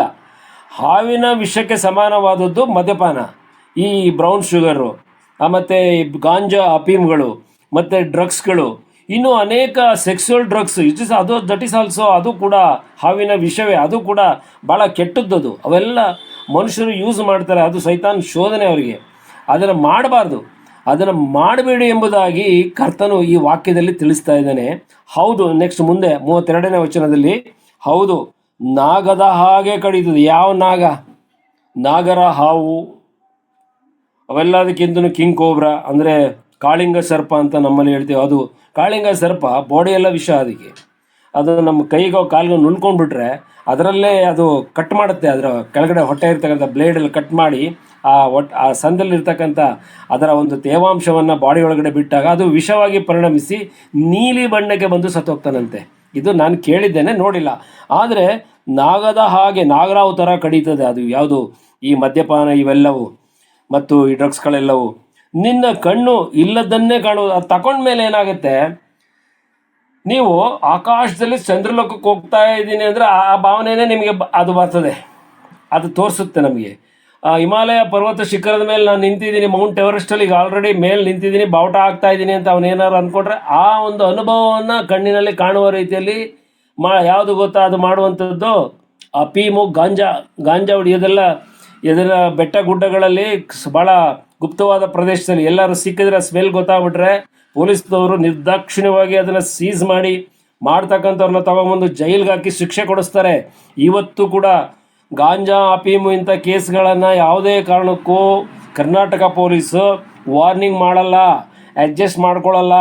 ಭಾಳ ಪ್ಯೂರಾಗಿ ಇವತ್ತು ವರ್ಕ್ ಮಾಡ್ತಾ ಇದೆ ನಮ್ಮ ಪೊಲೀಸ್ ಇಲಾಖೆ. ನಾನು ಅದನ್ನು ಕಣ್ಣಾರೆ ನೋಡ್ತಾ ಇದ್ದೀನಿ. ನಾನು ಅದ್ರ ವಿಚಾರದಲ್ಲಿ ಅವ್ರನ್ನ ತುಂಬ ಅಪ್ರಿಷಿಯೇಟ್ ಮಾಡ್ತೀನಿ. ಆ ರೀತಿಯಲ್ಲಿ ಅವರು ಅಂಥವ್ರನ್ನ ಹಿಡಿದು ಅವ್ರಿಗೆಲ್ಲ ಏನು ಅಂತ ಹೇಳಿದ್ರು, ಒಬ್ಬ ಭಾಳ ಚೆಲುವೆಯಾದಂಥ ಒಬ್ಬ ಸ್ತ್ರೀ, ಯಾವುದೋ ಫಿಲ್ಮ್ ಸ್ಟಾರ್, ಅವಳನ್ನು ನಾವು ನೋಡಲಿಕ್ಕಾಗಲಿ ಅವಳ ಪಕ್ಕದಲ್ಲಿ ಹೋಗಿ ನಿಂತ್ಕೊಳ್ಳಿಕ್ಕೆ ಆಗೋದಿಲ್ಲ. ಆದರೆ ಗಾಂಜಾ ಸೇವುವಂಥವನು, ಅಫೀಮ್ ಸೇವುವಂಥವನು, ಈ ಡ್ರಗ್ಸ್ ತಗೊಳ್ಳುವಂಥವನು ಕಣ್ಣು ಮುಚ್ಚಿ ಅದನ್ನು ನೆನೆಸ್ಕೊಳ್ಳುವಾಗ ಆ ಸ್ತ್ರೀಯೊಂದಿಗೆ ಆತನು ಎಲ್ಲ ಕಡೆ ಓಡಾಡುವ ರೀತಿಯಲ್ಲಿ, ಹೋಟೆಲ್ನಲ್ಲಿ ಕೂತ್ಕೊಂಡು ತಿನ್ನುವ ರೀತಿಯಲ್ಲಿ, ಆಕಾಶದಲ್ಲಿ ಹಾರಾಡುವ ರೀತಿಯಲ್ಲಿ ಅನುಭವಗಳು ಕಣ್ಣಿಗೆ ಕಾಣ್ತದೆ ಎಂಬುದಾಗಿ ಸತ್ಯವೇದ ತಿಳಿಸ್ತಾ ಇದೆ. ನೋಡಿ ಎಷ್ಟು ಚೆನ್ನಾಗಿದೆ ಇದು. ಆಮೇಲೆ ಸತ್ಯವೇದ ಅಷ್ಟು ಸುಲಭವಲ್ಲ, ಅದು ಸತ್ಯವೇದವೇ. ಮನಸ್ಸು ವಿಪರೀತಗಳನ್ನು ಹೊರಪಡಿಸ್ತದಂತೆ. ವಿಪರೀತಗಳನ್ನು ಹೊರಪಡಿಸುವಾಗ ಅಂದರೆ ಏನೋ ಹಿಂಗೆ ಕುಡಿದು ಹಾಳಾಯ್ತಾ ಇದೆಯಲ್ಲ ಅಂದರೆ ನೀನೇನು ಕಮ್ಮಿನಾ? ನೀನು ಸ್ವಾಮಿ ಬರ್ತಾನೆ, ಅದು ಬರ್ತಾನೆ, ಇದು ಬರ್ತಾನೆ, ನೀನು ದಡ್ಡ ಸಾಯ್ತಾ ಇದೆಯಾ, ಯಾವ ಗ್ಯಾರಂಟಿ ಅಂತ ಹೇಳಿ ಈ ಕುಚೋದ್ಯಗಾರ ಅವನು ಆವಾಗ ನಮಗೆ ಆ ಮಾತನ್ನು ಕುಚೋದ್ಯ ಮಾಡ್ತಾನಂತೆ. ಇದನ್ನೇ ಯೂದನ ಪತ್ರಿಕೆಯಲ್ಲಿ ಬರೆಯಲ್ಪಟ್ಟಿರುವಂಥದ್ದು, ಇದನ್ನೇ ಕೊರಿಂಥದವರಿಗೆ ಬರೆದ ಪತ್ರಿಕೆಯಲ್ಲಿ ಬರೆಯಲ್ಪಟ್ಟಿರುವಂಥದ್ದು, ಇದನ್ನೇ ಮತ್ತಾಯನ ಬರೆಸುವಾರ್ತೆ, ಲೂಕನ ಬರೆಸುವಾರ್ತೆಯಲ್ಲಿ ಬರೆಯಲ್ಪಟ್ಟದ್ದು, ಮತ್ತು ಜ್ಞಾನೋಕ್ತಿಯಲ್ಲಿ ಕೂಡ ಇದೇ ವಿಚಾರವನ್ನು ಬರೆಯಲ್ಪಟ್ಟಿದೆ. ನೋಹನನು ಕೂಡ ಕುಡಿದು ಅಮಲಿನಲ್ಲಿ ಬೆತ್ತಲಾಗಿ ಮಲಗಿದ್ದ. ಮಕ್ಕಳಿದ್ದಾರೆ ಅನ್ನೋ ಒಂದು ಸೆನ್ಸ್ಲೆಸ್ ಪರ್ಸನ್ ಆಗಿ ಅವನು ಮಲ್ಕೊಂಡ. ದೇವರ ಪ್ರಿಯನಾದವನು, ದೇವರ ಆಶೀರ್ವಾದ ಹೊಂದಿದವನು. ಆದರೆ ಅವನು ಮಾಡಿದಂಥ ಆ ಒಂದು ಕೆಟ್ಟ ಕೆಲಸ ತನ್ನ 3 ಮಕ್ಕಳಿಗೆ ಅದೊಂಥರವಾದಂಥ ಶಾಪವಾಗಿ ಪರಿಣಮಿಸಿತು. ಅದೇ ಇವತ್ತು ಜನಾಂಗೀಯ ಗಲಾಟೆಗಳು ಈ ಲೋಕದಲ್ಲಿ ಉಂಟಾಗಿದೆ. ನಾವು ಮುಂದೆ ಹೋಗುವಾಗ ನೀನು ಸಮುದ್ರದ, ಅವನ ಪರಿಸ್ಥಿತಿ ಹೇಳ್ತಾ ಇದ್ದಾನೆ ಕರ್ತನೀಗ, ನೀನು ಸಮುದ್ರದ ನಡುವೆ ಆಗಲಿ, ಅಂದರೆ ಮಿಡ್ಲ್ ಆಫ್ ದಿ ಸಿ, ಸಮುದ್ರದ ಮಧ್ಯದಲ್ಲಿ ನೀನು ಸಿಕ್ಕಾಕೊಂಡಿದ್ದೀ. ಹಡಗಿನ ಕಂಬದ ತುದಿಯಲ್ಲಾಗಲಿ ಮಲಗಿರುವವನಂತೆ ಇದೆ. ಅಂದರೆ ಹಡಗಿನ ಕಂಬದ ಮುಂದೆ ಒಂದು ಕಂಬ ಇರ್ತದೆ, ಹಡಗಿನ ಕಂಬ ಫ್ರಂಟಲ್ಲಿ. ಹಡಗು ಇದ್ದಾಗ ನೀವು ನೋಡ್ರಿ, ಅದು ಫ್ಲ್ಯಾಗು ಲೈಟ್ಸು ಏನೋ ಹಾಕೊಂಡಿರ್ತಾರೆ ಅವರು. ಆ ಕಂಬದ ತುದಿಯಲ್ಲಿ ಮಲಗವನೆ ಅಂದರೆ ಯಾವ ಕ್ಷಣದಲ್ಲಿ ಬೇಕಾದ್ರೂ ಹಡಗು ಜೋಲ್ಟ್ ಮಾಡುವಾಗ ಕೆಳಗಡೆ ಮೇಲ್ಗಡೆ ಕೆಳಗಡೆ ಆ ಕಡೆ ಈ ಕಡೆ ಅಲೆಗೆ ಸಿಕ್ಕಿ ಓಲಾಡುವಾಗ ಅವ್ರಿಗೆ ಕೆಳಗಡೆ ಬಿದ್ದು ಹೋಗ್ಬೋದು. ಆದರೆ ಅವರಿಗೆ ಗಮನನೇ ಇಲ್ಲ, ಅದು ಕುಡಿದಿಗೆ ಅಂದಲ್ಲಿ ಅವ್ನು ಮಲಗಿರೋ ಜಾಗ ಗೊತ್ತಿಲ್ಲ. ಜನರು ನನ್ನನ್ನು ಹೊಡೆದರೂ ಆಗಲಿಲ್ಲ, ಬಡಿದರೂ ತಿಳಿಯಲಿಲ್ಲ. ಈ ಕುಡುಕನ ಕತೆ, ಜನರು ಹೊಡೆದ್ರೂ ನೋವಾಗಲ್ಲ ಅವ್ರಿಗೆ, ಬಡಿದ್ರೂ ತಿಳಿಯಲಿಲ್ಲ. ಕುಡ್ದಿರೋನಿಗೆ ನೋಡಿ, ನಾನು ನೋಡಿದ್ದೇನೆ ಎಷ್ಟೋ ಜನ ಇಂಜುರ್ಡ್ ಪರ್ಸನ್ಸು, ಚೆನ್ನಾಗಿ ಕುಡ್ದಿರೋನಿಗೆ ಆಕ್ಸಿಡೆಂಟ್ ಆಗಿ ತಲೆ ಓಪನ್ ಆಗಿದ್ರು ಮಾತಾಡ್ತಾ ಇರ್ತಾನೆ, ಕೈ ಕಟ್ಟಾಗಿದ್ರು ಮಾತಾಡ್ತಾ ಇರ್ತಾನೆ, ಎಲ್ಲೆಲ್ಲ ಏನೇನು ಜಜ್ಜೋಗಿದ್ರು ಮಾತಾಡ್ತಾ ಇರ್ತಾನೆ. ಆ ಒಂದು ಪವರನ್ನು ಅದು ಕೊಡ್ತದೆ. ಅವನ ಪರಿಸ್ಥಿತಿ ಏನಾಗಿದ್ದರೆ ಇದು ಅಡಿಕ್ಟೆಡ್. ಅದಕ್ಕೆ ಹೆಂಗೆ ಅಡಿಕ್ಟ್ ಆಗ್ತಾನೆ ಅಂದರೆ, ಮುಂದೆ ವಾಕ್ಯದಲ್ಲಿದೆ, ಯಾವಾಗ ಎಚ್ಚೆತ್ತೇನು ಅಂದರೆ ಅವನು ಯಾವಾಗ ಎಚ್ಚೇಳ್ತಾನೋ ಪುನಃ ಅದನ್ನೇ ಹುಡುಕೇನು ಎಂದುಕೊಳ್ಳುವಿ. ಅವನು ಎಚ್ಚೆತ್ತ ತಕ್ಷಣ ಮತ್ತೆ ನಂಗೆ ಇನ್ನೊಂಚೂರು ಕೊಡ್ರಪ್ಪ ಕುಡಿಯೋಕ್ಕೆ, ಒಂಚೂರು ಕೊಡ್ರಪ್ಪ, ಯಾಕಂದರೆ ಕೈಯೆಲ್ಲ ಶಿವರಿಂಗ್ ಸ್ಟಾರ್ಟ್ ಆಗುತ್ತೆ ಅವನಿಗೆ. ಅವನ ದೇಹದಲ್ಲಿರ್ತಕ್ಕಂಥ ಶಕ್ತಿ ಹೋಗ್ತದೆ, ನಾಡಿಗಳೆಲ್ಲ ವೀಕ್ ಆಗಿ ಹೋಗ್ತದೆ ಈ ಡ್ರಗ್ಸ್ ಇದರಿಂದ, ಈ ಮದ್ಯಪಾನದಿಂದ, ವಿಸ್ಕಿ ಬ್ರ್ಯಾಂದಿಗಳಿಂದ. ಅವನ ಪರಿಸ್ಥಿತಿ ಭಾಳ ಚಿಂತಾಜನಕ. ಕುಂತ ಜಾಗದಲ್ಲೇ ನಡುಗ್ತಾನೆ. ಅವನು ಒಂದು ಚೂರು ಕೊಟ್ಬಿಟ್ಟ ತಕ್ಷಣ ಮನುಷ್ಯ ಎದ್ದೇಳ್ತಾನೆ, ಕುಚೋದ್ಯ ಮಾಡ್ತಾನೆ. ಈ ಕುಚೋದ್ಯಗಾರನು ಅವನು. ಇವರಿಗೆ ಎಂಥ ಶಿಕ್ಷೆ ಇದೆ ಎಂಬುದನ್ನು ನಾವು ಒಂದು ವಾಕ್ಯವನ್ನು ತೋರಿಸಿ ನನ್ನ ಪ್ರಸ್ತಾಪವನ್ನು ಮುಗಿಸ್ತೇನೆ. ಒಂದು 4 ನಿಮಿಷ ಮುಂದೆ ಬಂದಿದ್ದೇನೆ, ದಯವಿಟ್ಟು ನನ್ನ ಕ್ಷಮಿಸಿ. ಲೋಕನ ಬರೆಸುವಾರ್ತೆ 21ನೇ ಅಧ್ಯಾಯ 34ರಿಂದ 36ರವರೆಗೆ ದಯಮಾಡಿ ಹೋದ್ರಿ. ನಿಮ್ಮ ವಿಷಯದಲ್ಲಿ ಜಾಗರೂಕರ. ಅತಿ ಭೋಜನದ ಮದಡಿನಿಂದಲೂ ಅಮಲಿನಿಂದಲೂ ಪ್ರಪಂಚದ ಚಿಂತೆಗಳಿಂದಲೂ ನಿಮ್ಮ ಹೃದಯಗಳು ಭಾರವಾಗಿರಲಾಗಿ ಆ ದಿವಸವು ನಿಮ್ಮ ಮೇಲೆ ಉರುಳಿನಂತೆ ಪಕ್ಕನೆ ಬಂದೀತು. ಆ ದಿವಸವು ಭೂನಿವಾಸಿಗಳೆಲ್ಲರ ಮೇಲೆ ಬರುವುದು. ಆದರೆ ಬರುವುದಕ್ಕಿರುವ ಇವೆಲ್ಲವುಗಳೊಳಗಿಂದ ತಪ್ಪಿಸಿಕೊಳ್ಳುವುದಕ್ಕೂ ಮನುಷ್ಯ ಕುಮಾರನ ಮುಂದೆ ನಿಂತುಕೊಳ್ಳುವುದಕ್ಕೂ ನೀವು ಪೂರ್ಣ ಶಕ್ತರಾಗುವಂತೆ ಎಲ್ಲಾ ಕಾಲದಲ್ಲಿಯೂ ದೇವರಿಗೆ ವಿಜ್ಞಾಪನೆ ಮಾಡಿಕೊಳ್ಳುತ್ತಾ ಎಚ್ಚರವಾಗಿರ್ರಿ ಅಂದನು. ಇದು ಯಾರಿಗೆ ಹೇಳ್ತಾ ಇದ್ದಾರೆ? ವಿಶ್ವಾಸಿಗಳಿಗೆ. ಯಾರಿಗೆ? 2ನೇ ಬರೋಣವನ್ನ, ಮಧ್ಯಾಕಾಶದ ಪ್ರತ್ಯಕ್ಷತೆಯನ್ನ ಪ್ರೀತಿಸುವವರಿಗೆ ಹೇಳ್ತಿರ್ತಕ್ಕಂಥ ಮಾತು. ನಿಮ್ಮ ವಿಷಯದಲ್ಲಿ ಜಾಗರೂಕರಾಗಿರಿ. ನೀವೆಲ್ಲ ಮಾಡಬೇಡ್ರಿ, ಅವ್ರು ನೋಡಿ ನೀವು ಮಾಡಕ್ಕೆ ಹೋಗ್ಬೇಡಿ. ಅವರು ಕುಚೋದ್ಯ ಮಾಡಿದ್ರು ಅಂತ ನೀವು ಜಾರಿ ಹೋಗ್ಬೇಡ್ರಿ. ಅವರ ಮಾತಿಗೆ ಬೆಲೆ ಕೊಡಬೇಡಿ. ಕುಡುಕರ ಮಾತಿಗೆ, ಇಂಥವ್ರ ಮಾತಿಗೆಲ್ಲ ಬೆಲೆ ಕೊಡಬೇಡಿ. ಯಾವನು ಅನ್ಯಾಯ ಮಾರ್ಗದಲ್ಲಿದ್ದಾನೋ ಅವನ ಮಾತಿಗೆ ಬೆಲೆ ಕೊಡಬೇಡಿ. ಅವನಲ್ಲಿ ಸತ್ಯ ಬರಲಿಕ್ಕೆ ಸಾಧ್ಯ ಇಲ್ಲ. ಬಿಕಾಸ್ ಅವನು ದುರಾತ್ಮ ಪ್ರೇರಿತನಾಗಿರ್ತಾನೆ, ಪವಿತ್ರಾತ್ಮನೇ ಇರುವುದಿಲ್ಲ. ಆ ತಪ್ಪು ಮಾಡುವಂಥ ವ್ಯಕ್ತಿ, ಪಾಪ ಮಾಡುವಂಥ ವ್ಯಕ್ತಿ, ಅವನು ದುರಾತ್ಮವೇ ಅವನಲ್ಲಿ ಕೆಲಸ ಮಾಡ್ತಿರೋದ್ರಿಂದ ಅವನು ಬಾಯಲ್ಲಿ ಬರುವುದೆಲ್ಲ ದುರಾತ್ಮದ ಮಾತುಗಳಾದ್ರಿಂದ ಅದನ್ನು ನೀವು ಜಾಗರೂಕರಾಗಿರಿ. ಅದರಲ್ಲಿ ವಿಷಯಕ್ಕೆ ನೀವು ಜಾರಿ ಹೋಗಬೇಡ್ರಿ. ಹೇಳುವಂಥ ಹಿತವಚನ ಏನು? ಕರ್ತನು ಅತಿ ಭೋಜನದ ಮದಣಿನಿಂದಲೂ ಚೆನ್ನಾಗಿ ತಿನ್ನಬೇಕು. ಎಲ್ಲರೂ ಮಟನ್. ಅದು ಭಾನುವಾರ ಆದರೆ ಮಟನ್ ತಿನ್ನಲೇಬೇಕು. ಸೋಮವಾರ ಅದು ಪಾಪ ಅದೊಂದು ದಿನ ಬಿಡ್ತಾರೆ ನಮ್ಮವರು. ಕ್ರಿಶ್ಚಿಯನ್ಸ್ಗೆ ಹೇಳುವಂಥ ಇದು, ಹಿಂದೂಗಳಿಗೆ ನಾನು ಹೋಗಿಲ್ಲ, ಅವ್ರ ಬಗ್ಗೆ ನಾನು ಮಾತಾಡ್ಲಿಕ್ಕೆ ನನಗೆ ಅಧಿಕಾರ ಇಲ್ಲ. ನನಗೆ ಅಧಿಕಾರ ಇರೋದು ಕ್ರೈಸ್ತರಿಗೆ ಹೇಳುವಂಥ ಮಾತು. ಮಂಗಳವಾರದಿಂದ ಮತ್ತು ಭಾನುವಾರದವರೆಗೆ ಮಾಂಸ, ಒಳ್ಳೆ ಚಿಕನ್ನು, ಅದು ಇದು. ಎಷ್ಟೋ ಜನ ಯಾವುದು ಕೈಮಾ ಮಾಡ್ಕೊಂಡೆಲ್ಲ ತಿಂತಾರಂತೆ. ನನಗೆ ತಿಂದವರೇ ಹೇಳಿದರು ನನಗೆ. ಎಂಥ ಒಂದು ಬರಗೆಟ್ಟ ಮನುಷ್ಯರು ಕ್ರೈಸ್ತರಲ್ಲಿದ್ದಾರೆ ಅಂತ ನಾನು ನೆನೆಸ್ತೇನೆ. ಆಮೇಲೆ ಅತಿ ಭೋಜನದ ಮದಡು, ಚೆನ್ನಾಗಿ ತಿಂದ್ಬಿಟ್ರೆ ಒಳ್ಳೆ ನಿದ್ರೆ, ಅದೇ ಮದಡು. ಏನೇನೋ ಅರ್ಥ ಆಗಲ್ಲ ಅವನಿಗೆ, ಯಾವ ಪಾಠನೂ ಅವ್ನ ಕಿವಿ ಒಳಗಡೆ ಹೋಗಲ್ಲ. ವಿದ್ಯಾರ್ಥಿಗಳು ಇದಕ್ಕೇನಾದ್ರು ಬಿದ್ದರೆ ಅವ್ರ ನಾಶನವೇ, ಮುಗಿದೋಯ್ತು ಅವ್ರ ಕತೆ. ಇನ್ನು ಪಾಠ ಓದ್ಲಿಕ್ಕೆ ಆಗೋದಿಲ್ಲ, ಅವ್ರ ರ್ಯಾಂಕ್ ಬರ್ಲಿಕ್ಕೂ ಆಗೋದಿಲ್ಲ, ಹೆಂಡತಿ ಮಕ್ಕಳು ಕಟ್ಕೊಂಡು ಅವ್ರ ಸಂಸಾರನೂ ಮಾಡೋಕ್ಕಾಗೋದಿಲ್ಲ, ಅಥವಾ ಅವರು ಒಂದು ಒಳ್ಳೆಯ ಕೆಲಸ ಹುಡುಕೊಂಡು ಸಂಪಾದನೆ ಮಾಡಲಿಕ್ಕೂ ಆಗಲ್ಲ. ಅವರು ತಂದೆ ತಾಯಿಗಳ ಮೇಲೆ ಡಿಪೆಂಡ್ ಆಗಿ ಅವರ ಆಸ್ತಿ ಪಾಸ್ತಿ ಎಲ್ಲ ಹಾಳು ಮಾಡುವ ಪರಿಸ್ಥಿತಿಗೆ ಯವನಸ್ಥರು ಹೊರಟೋಗ್ತಾರೆ. ಆಮೇಲೆ ಪ್ರಪಂಚದ ಚಿಂತೆಗಳಿಂದಲೂ ನಿಮ್ಮ ಹೃದಯಗಳು ಭಾರವಾಗಿರಲಾಗಿ ಆ ದಿವಸವ ಮೇಲೆ ನಿಮ್ಮ ಮೇಲೆ ಊರ್ಲಿನಂತೆ ಪಕ್ಕನೆ ಬಂದಿತು. ಆ ದಿವಸ ಯಾವ ದಿವಸ ಅದು ನೋಡಿ ಮುಂದೆ ಇದೆ. ಆ ದಿವಸವು ಭೂ ನಿವಾಸಿಗಳ ಮೇಲೆ ಬರುವುದು. ಈ ಭೂ ನಿವಾಸಿಗಳ ಮೇಲೆ ಬರುವುದು ಎಂಬುದನ್ನು ಎಲ್ಲಿ ಬರೆಯಲ್ಪಟ್ಟಿದೆ? ದಯಮಾಡಿ ನನ್ನೊಂದಿಗೆ ಪ್ರಕಟಣಾ ಗ್ರಂಥ 3ನೇ ಅಧ್ಯಾಯ 10ನೇ ವಚನಕ್ಕೆ ಬನ್ನಿ. ಪ್ರಕಟಣಾ ಗ್ರಂಥ 3ನೇ ಅಧ್ಯಾಯ 10ನೇ ವಚನ ಸಿಕ್ಕಿದ್ರೆ ದಯಮಾಡಿ ಓದಿ ಸಿಸ್ಟರ್. ನೀನು ನನ್ನ ಸಹವಾಕ್ಯವನ್ನು ಕಾಪಾಡಿದ್ದರಿಂದ ಭೂನಿವಾಸಿಗಳನ್ನು ಪರೀಕ್ಷಿಸುವುದಕ್ಕಾಗಿ ಲೋಕದ ಮೇಲೆಲ್ಲ ಬರುವುದಕ್ಕಿರುವ ಕಾಪಾಡುವೆನು. Thank you brother, thank you sister. ನೋಡಿ, ನೀನು ನನ್ನ ಸಹನಾ ವಾಕ್ಯವನ್ನು ಕಾಪಾಡಿದ್ದರಿಂದ ಅಂದರೆ ಸತ್ಯವೇದದಲ್ಲಿರ್ತಕ್ಕಂಥ ಸತ್ಯವಾಕ್ಯವನ್ನು, ಆತ್ಮದ ಸತ್ಯಕ್ಕೆ ಅಂತ ಹೇಳುವಾಗ ಸತ್ಯವೇದದಲ್ಲಿರ್ತಕ್ಕಂಥ ಸತ್ಯವಾಕ್ಯವನ್ನು ಕಾಪಾಡಿದ್ರಿಂದ ಈ ಭೂಲೋಕದಲ್ಲಿ ಕಾಪಾಡುವಂಥ ಪ್ರತಿಯೊಬ್ಬ ವಿಶ್ವಾಸಿಗೆ ಹೇಳುವಂಥ ಮಾತು, ಭೂ ನಿವಾಸಿಗಳನ್ನು ಪರೀಕ್ಷಿಸುವುದಕ್ಕಾಗಿ ಲೋಕದ ಮೇಲೆಲ್ಲ ಬರುವುದಕ್ಕಿರುವ ಶೋಧನೆಯ ಸಮಯದಲ್ಲಿ, ಅಂದರೆ ಕಠಿಣ ಕಾಲ ಮತ್ತು ಮಹಾಕಠಿಣ ಕಾಲ ಬರುವಕ್ಕಿರುವ ಆ ಕಾಲಗಳ ಸಂದರ್ಭದಲ್ಲಿ ನಿನ್ನನ್ನು ತಪ್ಪಿಸಿ ಕಾಪಾಡುವೆನು. ಆದರೆ ಈ ಅತಿ ಭೋಜನ, ಮದುಡು, ಅಮಲು, ಪ್ರಪಂಚದ ಚಿಂತೆಗಳು ಈ ವ್ಯವಹಾರದಲ್ಲಿ ಇದ್ದಾರಲ್ಲ, ಇವರಿಗೆ ಏನಾಗ್ತದೆ ಅಂತ ಹೇಳಿದರೆ ಅದು ಊರ್ಲಿನಂತೆ ಬರ್ತದೆ. ಅಂದರೆ ಅವರು ಈ ಲೋಕದಲ್ಲಿ ಉಳಿತಾರೆ, ಇಲ್ಲ ಯಾತನೆ ಲೋಕದಲ್ಲಿ ಉಳಿತಾರೆ. ಅವರಿಗೆ ರಕ್ಷಣೆ ಆಗುವುದಿಲ್ಲ, ರಕ್ಷಣೆ ಇಲ್ಲ. ಮದ್ಯಪಾನ ಮಾಡಿ ಮತ್ತರಾದವರಿಗೆ ರಕ್ಷಣೆ ಇಲ್ಲ. ಯಾಕಂತ ಹೇಳಿದರೆ ಅವರನ್ನು ಆಳುವಂಥದ್ದು ಮದ್ಯಪಾನವೇ ಹೊರತು ಕ್ರಿಸ್ತನ ವಾಕ್ಯವಲ್ಲ, ಪವಿತ್ರಾತ್ಮನ ವಾಕ್ಯವಲ್ಲ, ಪವಿತ್ರಾತ್ಮನ ಪ್ರೇರಣೆಯವಲ್ಲ, ಏನೂ ಇರೋದಿಲ್ಲ, ಝೀರೋ. ಅವರು ಟೋಟಲಿ ಕಂಟ್ರೋಲ್ಡ್ ಬೈ ದಿ ಮದ್ಯಪಾನ ಆ್ಯಂಡ್ ಇದರಲ್ಲೇ ಅವರು ಕಂಟ್ರೋಲ್ ಆಗಿರ್ತಾರೆ. ಹಾಗಾಗಿ ಅವರಿಗೆ ಅದು ಸಿಗೋದಿಲ್ಲ ಎಂಬುದಾಗಿ ಕರ್ತನು ನಮಗೆ ಈ ವಾಕ್ಯಗಳ ಮೂಲಕ ತಿಳಿಸ್ತಾ ಇದ್ದಾನೆ. ಹಾಗಾಗಿ ಈಗ ನಾನು ನಿಮಗೆ ತಿಳಿಸಿಕೊಟ್ಟೆ. ಕುಚೋದ್ಯಗಾರರು ಯಾರು ಅಂತ ಹೇಳಿದರೆ, ಮೆಂಟಲಿ ಈ ರೀತಿಯಲ್ಲಿ ಬೇರೆ ಒಂದು ವಿಚಾರದಲ್ಲಿ ಅವರು ಮಗ್ನರಾಗಿ ಹುಚ್ಚರಾಗಿರೋರ ಮಾತುಗಳು ಕರ್ತನು ಎಲ್ಲಿ ಬಂದ ಎಂಬುದಾಗಿ ಪ್ರಶ್ನೆ ಮಾಡಿದರು ಅಂತ ನಾನು 2 ಪೇತ್ರ 3ನೇ ಅಧ್ಯಾಯ 3ನೇ ವಚನದಲ್ಲಿ ನಿಮಗೆ ತಿಳಿಸಿದ ಪ್ರಕಾರ ನಮ್ಮನ್ನು ಚುಡಾಯಿಸುವಂಥವರು ಬೇರೆ ಯಾರಲ್ಲ, ಇವರೇ ಆಗಿದ್ದಾರೆ. ಇನ್ನೂ ಅನೇಕರು ಗುಂಪು ಇದೆ. ಅನಂತರದಲ್ಲಿ ಕರ್ತನು ನನಗೆ ತಿಳಿಸಿದ ಪ್ರಕಾರ ನಾನು ನಿಮಗೆ ತಿಳಿಸಲು ಬದ್ಧನಾಗಿರ್ತೇನೆ. ನಾನು